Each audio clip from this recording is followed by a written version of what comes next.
سلامي سلامي لقوم كرام. جیسے پاکستانی جا رہا تھا, ٹرین میں سفر کر رہا تھا ایک چائنیز کے ساتھ, تو پاکستانی تاجروں کا دماغ بہت تیز چلتا ہے. تو ایک چائنیز کے مچھر آ کے بیٹھا. چائنیز دنیا کی ہر چیز کھا لیتے ہیں, چائنیز نے اٹھایا اور کھا لیا. اب پاکستان نے بولا یار ادھر تو مچھروں کا بزنس بھی ہو سکتا ہے. تو پاکستانی کے مچھر آ کے بیٹھا, اس نے پکڑا اور چائنیز سے بولا کتنے کا خریدے گا. تھوڑے سے چٹکلے چلتے رہتے ہیں, ان کا موضوع سے تعلق تو نہیں ہے, لیکن تھوڑا سا آپ کا دل اس میں لگا رہے کہ وہ ایک جو چوہا جو ہے نا, چوہا, اس نے ایک ہاتھی کو دریا میں نہاتے ہوئے دیکھا. السلام علیکم, خیریت سے آپ؟ تو ہاتھی کو دیکھا دریا میں نہاتے ہوئے, تو چوہے نے ہاتھی سے کہا یار ذرا باہر آنا, کام ہے ضروری. تو ہاتھی نے کہا بھائی میرے لیے باہر آسان نہیں ہے, میں گھنٹوں لگیں گے, میں ہاتھی ہوں, کوئی مذاق نہیں ہوں. چوہے نے کہا نہیں, بہت ہی اہم کام ہے, تھوڑی دیر کے لیے آپ کو باہر آنا پڑے گا. اب بیچارہ اتنی مصیبت سے باہر نکلا, چوہے نے کہا بس ہو گیا کام, واپس جاؤ. ہاتھی نے کہا بھائی کیا ٹینشن تھی, مجھے اتنی مصیبت سے نکلا, اور میں, چوہا کہہ رہے بس میں یہ دیکھنا چاہ رہا تھا میرا انڈر ویئر پہن کے تو نہیں نہا رہے تم پہ. ٹھیک ہے نا, صحیح ہے. تو خیر ہاتھی انڈر ویئر نہیں پہنتا, کوئی بھی دنیا کا جانور ایسا نہیں ہے دنیا میں کوئی جو لباس زیبتن کرتا ہو, کیونکہ لباس کا تعلق کس سے ہے؟ تہذیب سے.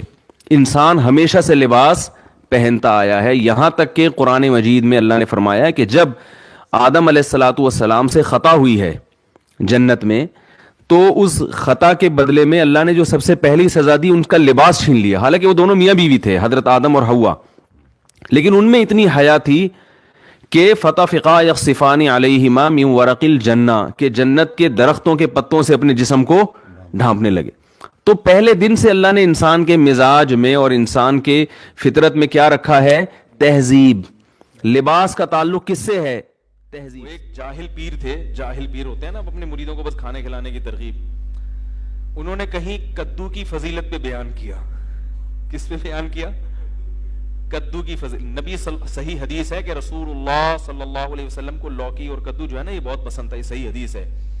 حضرت انس بن مالک رضی اللہ تعالیٰ عنہ فرماتے ہیں کہ جب ایک صحابی نے حضرت انس بن مالک کو دیکھا کہ وہ سالن پکا ہوا ہے, اس میں جہاں جہاں کدو ہے نا, تو حضرت انس بن مالک وہ کدو تلاش کر کر کے کھا رہے ہیں. تو کسی نے پوچھا کہ ایسا کیوں؟ فرمایا میں نے نبی صلی اللہ علیہ وسلم کو ایسے ہی دیکھا. آپ کو لوکی پسند تھی, صحت کے لیے بھی بڑی زبردست چیز ہے, لیکن یہ ایک طبعی چیز ہے نا, کوئی ضروری نہیں کہ ہر آدمی کو پسند ہو, یہ تو طبعی چیز ہے. تو آپ وہ مولانا جو جاہل پیر تھے نا, انہوں نے اپنے مریدوں کو حدیث سنائی کہ کدو نبی نے کھایا, نبی کی سنت. جب کھانے کا ٹائم آیا نا, تو وہ جو مرید تھا اس نے کہا کہ حضرت میں آپ کے لیے کدو شریف پکا کے لے آؤں. اب کدو کے ساتھ کیونکہ سنت ہو تو شریف کا لفظ بھی ایڈ کر دیا کہ کدو اتنے فضائل سنے, تو حضرت میں آپ کے لیے کدو شریف پکا کے لے آؤں. وہ ان کے تو آسان خطا, یار اب ہمیں کدو کھلائیں گے یہ. تو انہوں نے کہا یار ہم گناہگار لوگ ہیں, میرے لیے کوئی بغیرت سی مرغی پکا کے لے آؤ. ہم کیا ہیں؟ ہم بڑے گناہگار لوگ ہیں, کدو شریف کہاں, ہمارے لیے کوئی بغیرت سی جس میں غیرت بالکل ہی نہ ہو. تو یہ جو فارمی چکن ہے نا, اس بیچارے کو کچھ پتہ نہیں. مجھ سے ایک دفعہ بقرعید میں کسی نے مسئلہ پوچھا کہ حاملہ گائے جو ہے نا, حاملہ گائے, اس کی قربانی جائز ہے؟ میں نے کہا ہاں جائز ہے. تو انہوں نے کہا اس بیچارے معصوم بچے کا کیا قصور ہے؟ وہ جو گائے کے پیٹ میں معصوم بچہ ہے اس کا کیا قصور ہے؟ تو میں نے کہا اس کی ماں بیچاری کا کیا قصور تھا جس کو ہم کاٹ رہے ہیں, اس سے اس کو کسی جرم کی سزا دی جا رہی ہے. تو جانور بیچارے کا کوئی قصور تھوڑی ہوتا ہے کہ جو ہم اس کو کاٹ کے کھاتے ہیں. وہ اللہ نے بنایا کس کے لیے؟ ہمارے لیے. چٹکلا سناتا ہوں نا, کئی بار آپ سن چکے ہیں. وہ ایک بچے نے, ایک مس تھی, انہوں نے وہ بچے بیٹھے ہوئے تھے, اسٹوڈنٹس بیٹھے ہوئے تھے, ان سے معاہدے لیے کہ دیکھو بیٹا پکا وعدہ کرو, پکا وعدہ کرو کہ پان گٹکا نہیں کھاؤ گے. انہوں نے کہا میس پکا وعدہ پان گٹکا نہیں کھائیں گے. بیٹا پکا وعدہ کرو چوری نہیں کریں گے. میس کبھی بھی چوری نہیں کریں گے. ہر چیز پہ وعدہ کر رہے تھے, سارے معاہدے کروا لیے, ملک کی خدمت کریں گے, یہ کریں گے, وہ کریں گے, ایمانداری سے جہاں بھی جائیں گے ایماندار. آخر میں کہا کہ بچوں پکا وعدہ کرو لڑکیوں کا پیچھا نہیں کریں گے. بچوں نے کہا پکا وعدہ لڑکیوں کا پیچھا نہیں کریں گے. اب بچوں جو نا اندر وعدہ تو کر لیا. اب مس نے کہا اچھا پکا وعدہ کرو ملک پر جب جان دینے کی باری آئی تو جان دیں گے. انہوں نے کہا دے دیں گے, ایسی زندگی کا کرنا بھی کیا ہے ہم نے. جب جان دینے کی باری آئے گی تو کیا کریں گے؟ جان دے دیں گے, زندگی کو بچا کے کرنا بھی کیا ہے. میں تو ایک جگہ حیران ہو گیا, ہم کہیں جنگل میں گئے تفریح کے لیے, تو مجھے تھوڑا سا شوق ہے مختلف لوگوں کا انٹرویو لینے کا, ان کا کلچر کیا ہے. تو میں نے دیکھا کہ اب ہمارے کیمپ کے قریب 2 ذرا ایجڈ سی خواتین تھیں, تو میں نے کہا چلو ان سے تھوڑا سا انٹرویو لوں, یہ خیمے میں کیا پکا رہی ہیں. ہم وہاں قریب گئے تو وہ کچھ مچھلی ڈال کے اور کچھ پکا رہی تھی, تو تھائی زبان میں ایک ترجمہ کرنے والے میرے ساتھ موجود تھے. تو وہ انہوں نے بتایا کہ یہ مفتی صاحب ہیں, ہمارے عالم ہیں, یہ آئے ہیں, یہ آپ سے انٹرویو لینا چاہتے ہیں. میں نے ان سے پوچھا آپ کیسے رہتے ہیں, کیا کھاتے ہیں, تو گپ شپ ہوئی. تو پھر جب انہوں نے تعارف کروایا نا کہ ہمارے عالم ہیں یا مذہبی رہنما ہیں, تو پھر وہ کہنے لگیں خواتین کہ آپ, وہ تھیں تو بدھسٹ تھیں, تو انہوں نے کہا آپ ہمارے لیے گاڈ سے دعا کریں کہ اللہ ہمیں اولاد دے دے.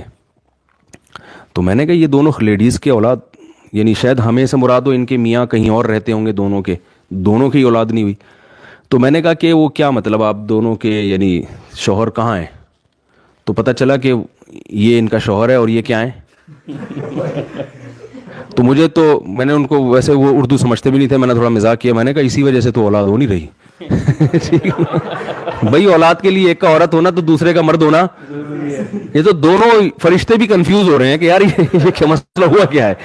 ٹھیک ہے کہ بھائی ان کو اولاد اللہ کی طرف سے دے کیسے ہم. تو ایسے عجیب فیشن ان لوگوں کے کہ مرد نظر نہیں آتا اور عورت نظر نہیں آتی. تو اسلام نے حکم دیا کہ مرد ہو تو حلیہ کیسا ہونا چاہیے, یہ نیچر ہے بھائی, مرد بن کے رہے اور عورت بن کے رہے. وہ ایک آدمی کسی کے یہاں رشتہ, بیان ختم ہو گیا, جو جانا چاہیں جا سکتے ہیں. ایک آدمی کسی کے گھر میں رشتہ لینے کے لیے گیا, تو وہ لڑکی کے ابا نے نا, جو لڑکا آیا تھا رشتہ لینے کے لیے, اس کے سامنے چائے اور بسکٹ رکھ دیے. اب وہ لڑکا وہ ڈبو کے کھا رہا ہے نا, تو لڑکی کے والد نے بولا کیا ہے, اس کو تو تمیز نہیں ہے کھانے کی, تو انکار کر دیا رشتے کا. اب لڑکے کو بڑی شرمندگی, بھی بہت افسوس ہوا یار یہ کیا ہو گیا, اور پتہ بھی تھا کہ کیوں انکار کیا. تو باہر نکل کے لڑکی کے ابا سے کہتے ہیں رشتے کا آپ نے انکار کر دیا, افسوس تو بہت ہوا, مگر ڈبو کے کھانے کا اپنا ہی مزہ ہے. ڈبو کے کھانے کا اپنا ہی مزہ ہے, تو وہ تھوڑی چھوڑیں گے ہم. اور حقیقت ایسے ہے, حقیقت ہے, چائے بسکٹ رکھے ہو نا, میرا اپنی ظاہر بھی ہے کہ ڈبو کے کھانے کا شرم تو آ رہی ہوتی ہے انسان کو, لیکن جو مزہ آتا ہے ڈبو کے کھانے میں, وہ بغیر پاپے جتنا ڈبو کے کھانے میں مزہ آتا ہے, تو بسکٹ ہو کوئی بھی چیز ہو, ڈبو کے کھانے کا بہرحال اپنا مزہ ہے. تو اب کوئی بھی, میں کہیں جاتا ہوں نا, کوئی لوگ چائے بسکٹ رکھ دیتے ہیں زبردستی کہ کھا وہ لو, تو پھر میں ڈبو کے ہی کھاتا ہوں, اور میں بولتا ہوں بھائی ڈبو کے کھانے کا اپنا مزہ ہے. آپ کو لگے گا مفتی صاحب کیا کر رہے ہیں, بھائی ہم آپ کی وجہ سے مزہ تھوڑی. جب مدرسے گئے نا, تو ایک تو ملا کے لفظ سے بھی ایک وحشت ہوتی تھی, اوپر سے مدرسے گئے تو انہوں نے ظلم یہ کیا کہ ٹینڈ کرانے کا حکم دے دیا. پہلے ہی ہم کالج کی لائن میں, وہ ہر وقت جو ہے نا, وہ کہیں گلاس نظر آتا تو بالوں کی پف بنا رہے ہیں, یہ کر رہے ہیں, وہ کر رہے ہیں. ایک تو اتنی بڑی قربانی دی کالج لائف کو چھوڑ کر, وہ عیاشیوں کو چھوڑ کر. حضرت کا مدرسہ بھی ایسا تھا, 8 طلبہ تھے اس وقت ٹوٹل, کوئی بڑا مدرسہ بھی نہیں تھا. تو اس میں جانا ایک, میں سمجھتا ہوں اللہ نے قربانی لے لی, اور اوپر سے آرڈر کیا آیا کہ یہ کیا کرا دو, بڑا طبیعت پہ شاک گزرا. گھر میں جائیں گے تو گھر والے اور مذاق اڑائیں گے, لوگ بھی, دوست احباب بھی, یار کیا بنا کے. اس لیے میں مدرسوں میں ٹینڈ کرانے کے بہت زیادہ خلاف ہوں. اور یہ جو میں نے بال رکھے تھے نا 8-10 سال زلفیں, یہ اس ٹینڈ کے احتجاج میں رکھی تھی. جیسے ہی مدرسے سے فارغ ہوئے بال چھوڑ دی, لیکن کیونکہ گنجوں کا مذاق اڑایا تو اس کی سزا ہے کہ آج میں خود. خیر وہ ٹریننگ تو میں نے کرائی, دوبارہ رکھ لیں گے بال انشاءاللہ. تو ان دنوں میں جب ہم روزانہ, یعنی ہر تھوڑے دن کے بعد آرڈر آتا تھا کہ ٹینڈ کرا لو, تو ایک دن میں افسردہ بیٹھا ہوا تھا, تو ایک طالب علم تھا, اس نے مجھے ایک شعر سنایا, تو بڑی تسلی ہوئی. شعر اصل میں تو یوں ہے, رضینا قسمت الجباری فینا, حضرت علی کا شعر ہے رضی اللہ عنہ. لنا علم وللجہال معلوم, ہم اللہ کی تقسیم پہ راضی ہیں. قسمت الجبار, جبار یعنی اللہ نے جو تقسیم کی نا, ہم اس پہ راضی ہیں. لنا علم, کہ اللہ نے ہمیں علم دیا. وللجہال مال, اور جو پڑھے لکھے نہیں ہیں ان کو اللہ نے دولت دے دی. یعنی ان کو دولت دے دی اور ہمیں کیا دے دیا؟ علم. آگے اس کی وجہ کہ ہم کیوں اللہ کی اس تقسیم پہ راضی ہیں. فَإِنَّ الْمَالَ يَفْنَى عَنْ قَرِيبٍ وَإِنَّ الْعِلْمَ يَبْقَى لَا يَزَالُ. اس لیے کہ مال عن قریب فنا ہونے والا ہے اور علم ہمیشہ باقی رہنے والا. تو اصل شعر یوں تھا. تو اس طالب علم نے اس کو چینج کیا. جب بار بار اس طرح پھر رہا تھا نا، سر پہ ٹنڈ ہو رہی تھی، تو تسلی کے لیے بھی شاعری کہی جاتی ہے نا، اپنا غم ہلکا ہو جائے. تو اس نے کہا کہ یہ شعر یوں ہونا چاہیے: رضینا قسمت الجباری فینا لنا ٹنڈن وللجہال بالو. کہ ہم اللہ کی اس تقسیم پہ راضی ہیں کہ ہماری ٹنڈ اور جاہلوں کے سر پہ بال. آگے دلیل: فَإِنَّ الْبَالَ يَفْنَى عَنْ قَرِيبٍ وَإِنَّ الْٹِنْڈَ يَبْقَى لَا يَزَالُ. اس لیے کہ بال عن قریب ختم ہو جائیں گے اور ٹنڈ ہمیشہ بڑھ گئے. ٹنڈ ہمیشہ کیا رہے گی؟